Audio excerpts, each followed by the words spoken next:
Ladies and gentlemen, good afternoon. Welcome on the Culture News. My name is David SERERO, and I have the pleasure and the honor to have today on the show a one and only first-class entertainer and actor, stand-up comic. I mean, he has it all. This man is absolutely my hero. His name is Mr. Bill ENGVALL.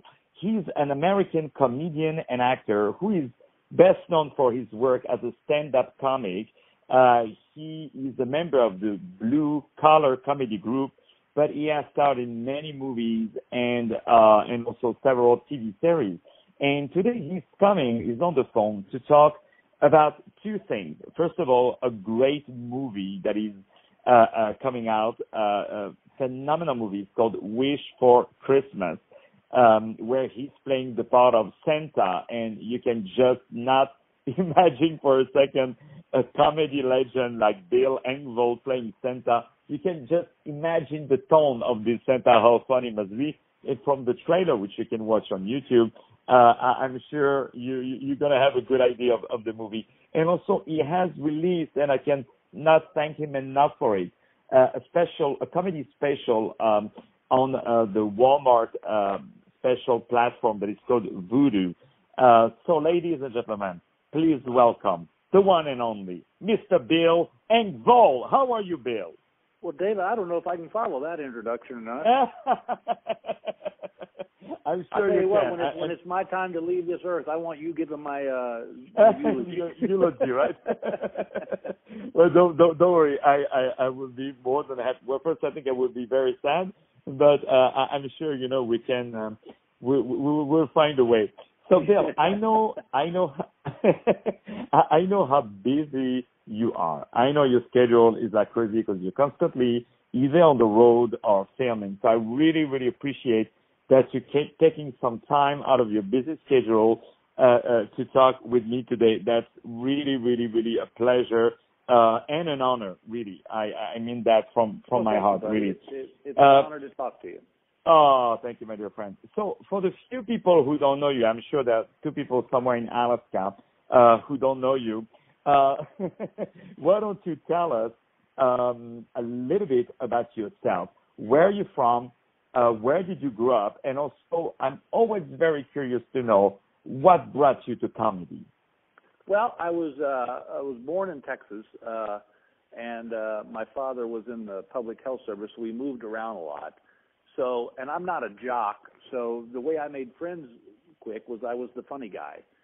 And but I never, Dave, I never thought I could, I just thought you can't make a living at this. But I went to college and I discovered women and beer, so studies went out the window. And I moved back to Dallas, and they opened up a comedy club, and I went up there one night just to watch the show with a buddy of mine. And a couple rounds of liquid encouragement went through us, and next thing I knew, they had me on stage, and I was just joking about being from Dallas, and people were laughing, and I remember thinking, wow, this is kind of cool. And then the lady who owned the club came up to me and asked me if I wanted a job there, and I said, sure. And I got to learn from guys like Jerry Seinfeld and Jay Leno and guys like that. So I learned how to construct an act, and I learned early on that if you work clean and you work funny, you're going to work a long time. But, I never was, when I was a young boy, I wanted to be an actor. I wanted to be John Wayne. My dad and I would go watch those movies together, and I didn't really realize that God's plan would lead me through comedy to get into the acting thing. But it all worked out great, and I still to this day have been touring since 1980. And I still love getting up in front of people and making people laugh. I think it's a gift that I was given, and it's my job to spread that laughter. And then, I started getting calls for TV shows. I was on Delta Burke series for a while after she did Defining Women. Then I did the Jeff Foxworthy show for a while. And then I got my own sitcom, the Bill ENGVALL show, which was on TBS. And our big claim to fame is that we gave Jennifer Lawrence her first job. She was my daughter on the show. So that ran for 3 years, and then I started getting calls for movies, and I got this call from these people who did A Wish for Christmas, and I really enjoyed the role. I enjoyed the project because it has a great message in the sense of just that families first, and and I got to be honest with you, I like doing projects where I feel like in this business we all become so jaded that there's a lot of great stories out there that you don't need a sex scene or a car chase or somebody getting killed. That was what really turned me on about the role of playing this. And I should qualify, I don't actually get to play Santa. I play a street corner homeless Santa. Oh, okay. Oh, I'm sorry. Uh-huh. But, no, Santa's a good guy. I was, at the start of the movie, I'm kind of a derelict. You say that. That is a good guy. That is so funny. Yeah, I mean, what I love in you, Bill, is that no matter what you say, it is always, you have a way to make it very funny and very musical. It's amazing. You can read, like Jerry Seinfeld, he can read, the yellow pages, and it would still be very funny. Yeah. Well, that was listen, David, that was a gift that was given to me, and I feel like my job and my reason I'm on this earth is to spread laughter and make people feel better. And that's why, like, when I'm doing my shows or on my like in my stand-up special, just selling for parts. It's all very clean. I always try to tell young comedians, you can talk about whatever you want, just do it in a clean way, Exactly. And people appreciate that. Oh yeah, I'm 100% with you. And this is why you're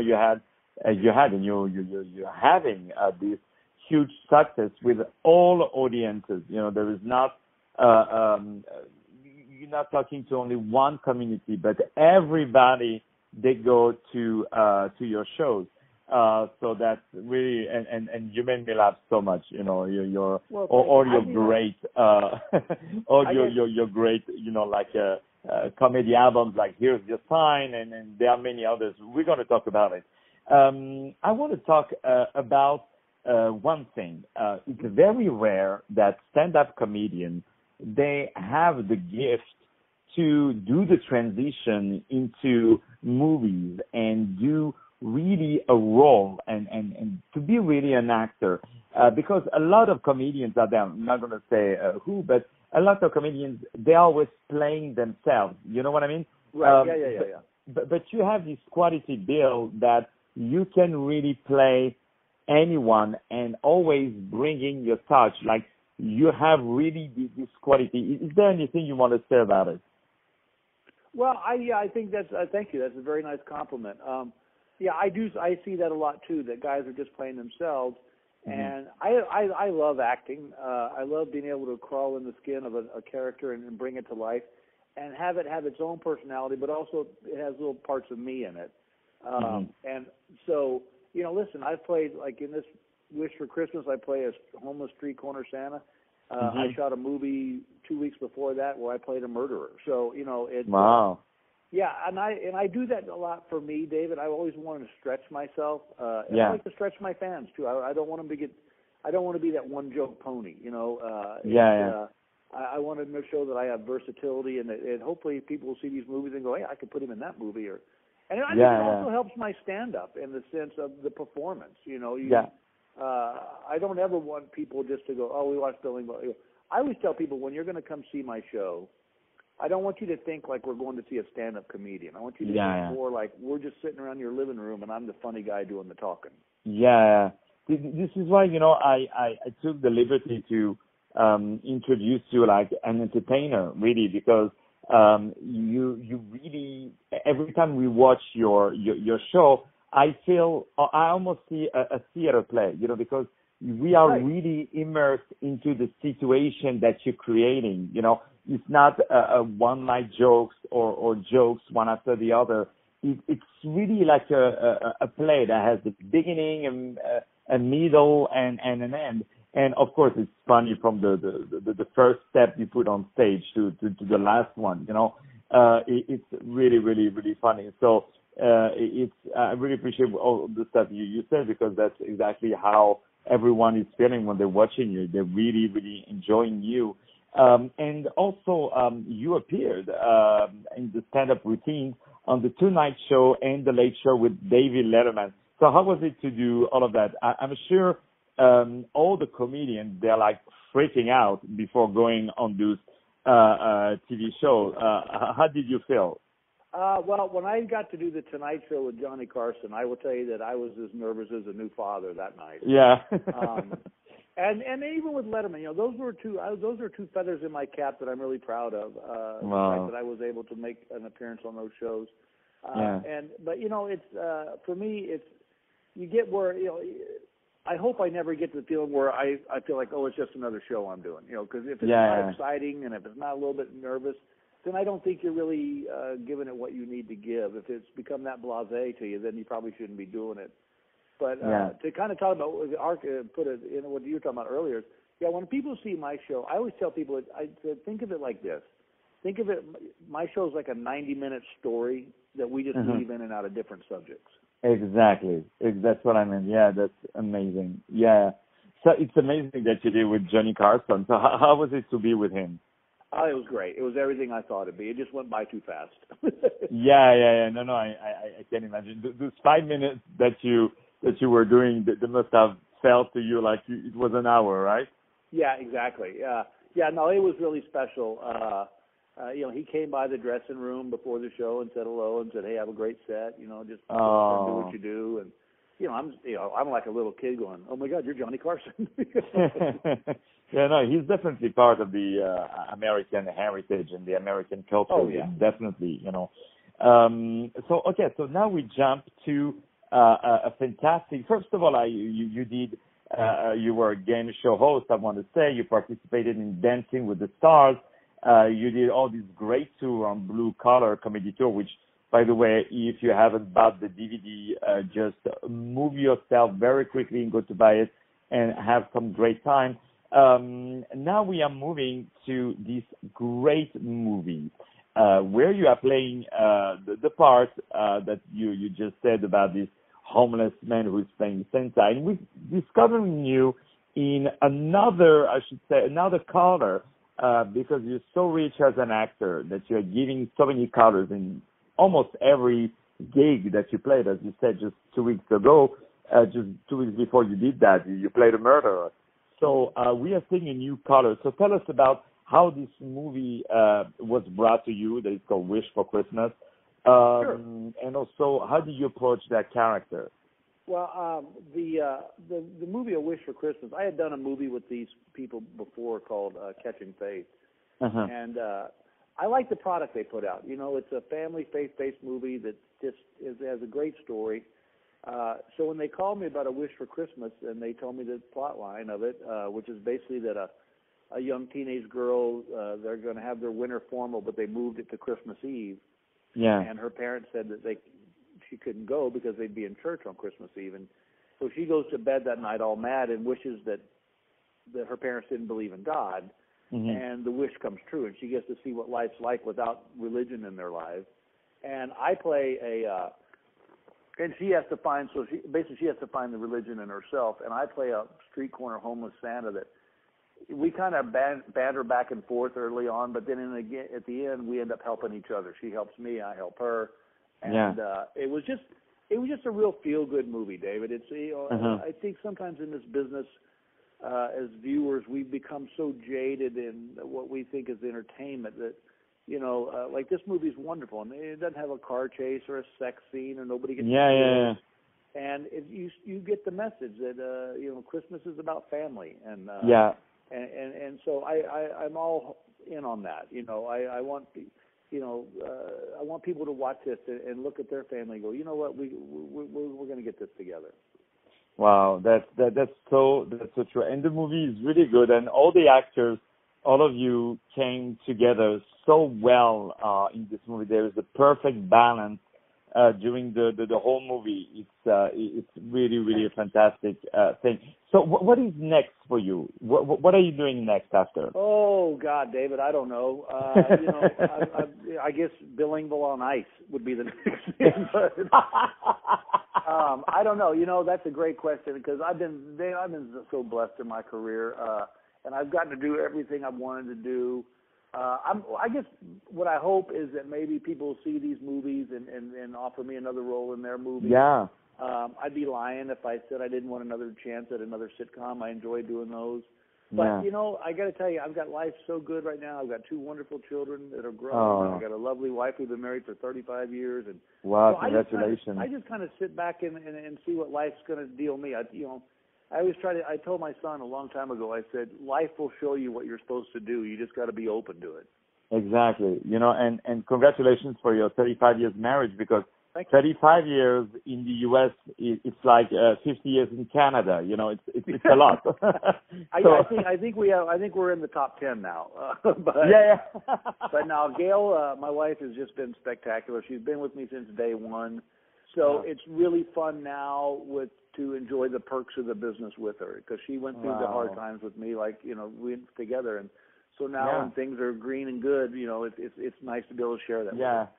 That's the best part, because, you know, people don't understand that comedy, because you have to make people laugh, it's so hard. There's nothing more depressive than to be a stand-up comedian when you're starting out. Like, there's nothing more difficult than to play in front of 5 drunk people in a comedy club. You know, there's nothing more depressing, nothing more difficult. This is why for the few stuff that I produced in my life, I always cast stand-up comedian as actors, because I know they are fearless.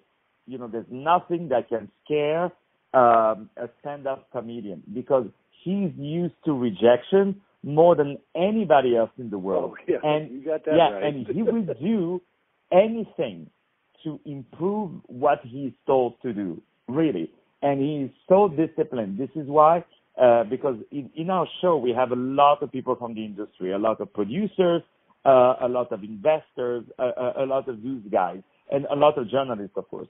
So I want to tell them, if you want to do a movie and you want to have reliable actors that are going to deliver the goods, you know, you need to hire someone like Mr. Bill Engvall, who will really throw away the lines like you could have never thought.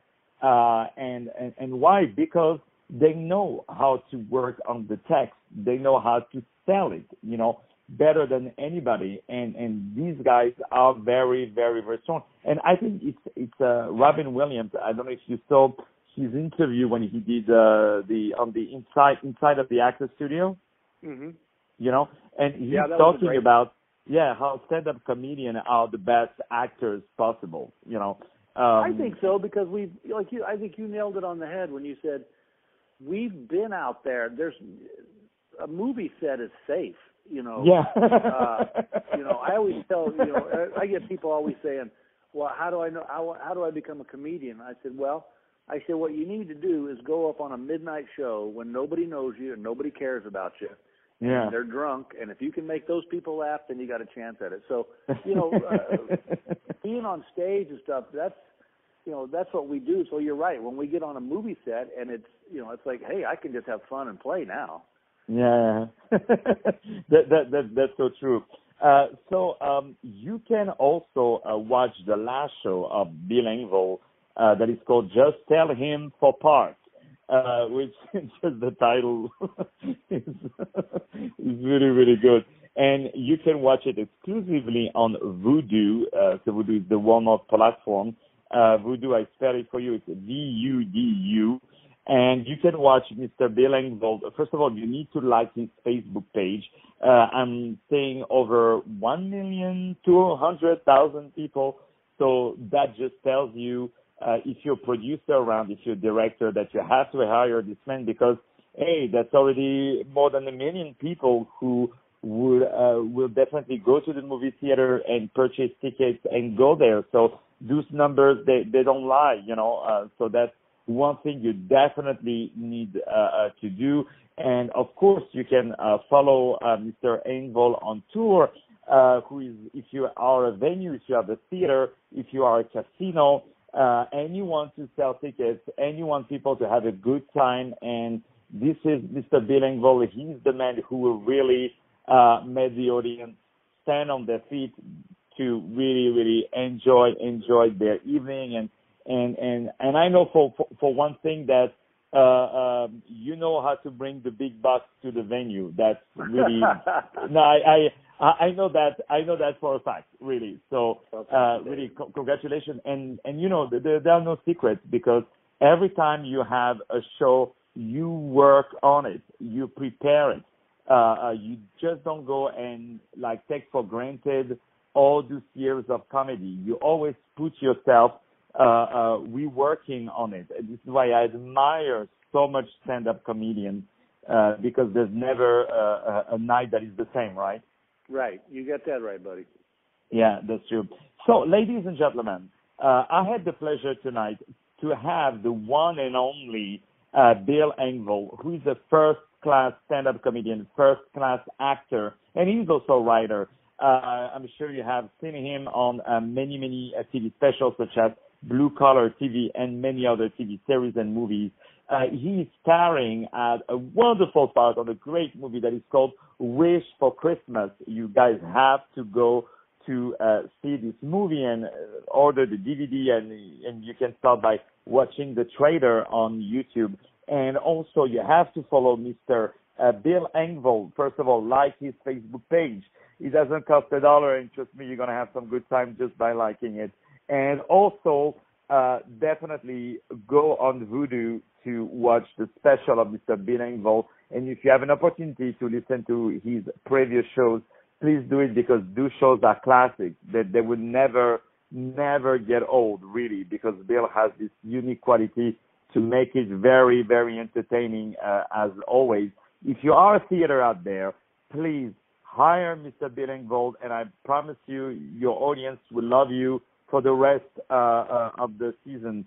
And also, if you're a journalist, talk about that movie, A Wish for Christmas, and talk about the special Just Tell Him for Parts, which is exclusively on Voodoo Cat Portal, on the information on the website of Bill, which is billengvall.com.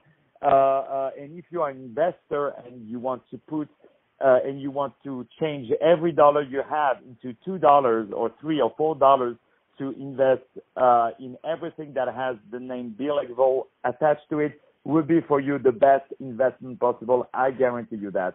So, my dear Bill, thank you so much for taking some time. And I want you to know, my dear friend, that the doors of this show are yours 24/7. You are an inspiration for all the comedians out there, for all the actors out there, and we are all really looking at you like someone who really brought so much to this art form. So it's really, really an honor and really a highlight of this modest radio show to really have you. It's really an honor, Bill.